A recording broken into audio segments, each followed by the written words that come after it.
Hi LinkedIn, it's Mel. I just wanted to come on and give you a little relational tip today, and it's around apologies.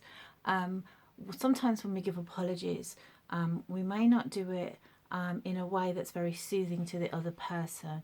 So there's different types of apologies, and the first apology isn't very useful, and that's when we kind of know we've upset somebody and we kind of go, "Oh, I'm sorry, sorry, sorry." That kind of apology may not be, and then we kind of leave it and we don't really want to kind of talk about it.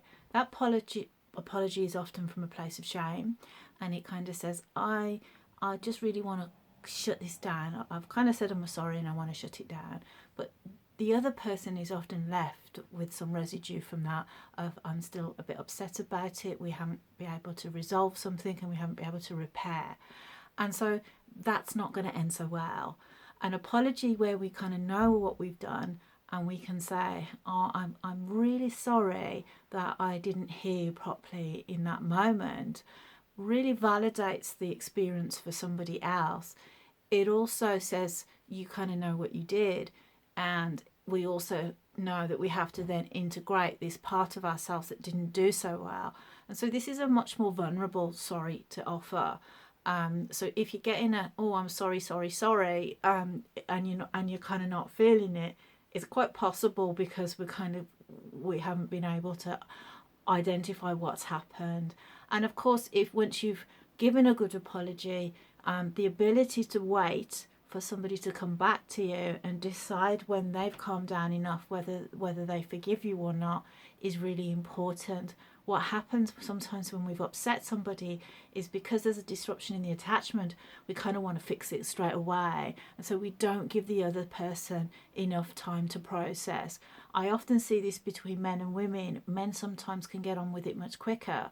And so women report, he just expects me to just flip over and just kind of be okay with it. But actually, I haven't calmed down yet. I'm still angry. So there's a better apology than the just I'm sorry from a guilt and shame place that says just shut it down.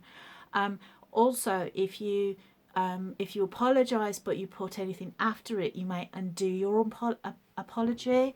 So it might be, "Oh, I'm really sorry I didn't have time for you, but you came at the wrong time. I was in the middle of cooking tea."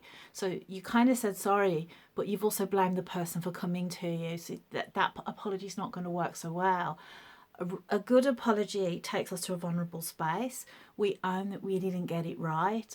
And so it's quite hard. We tend to want to justify the behaviour that we had. So to just say, "I'm really sorry, I didn't have enough time for you in that moment," and nothing else, harder to do. We're going to be maybe tempted to put the but on the end of it. So no buts after apologies.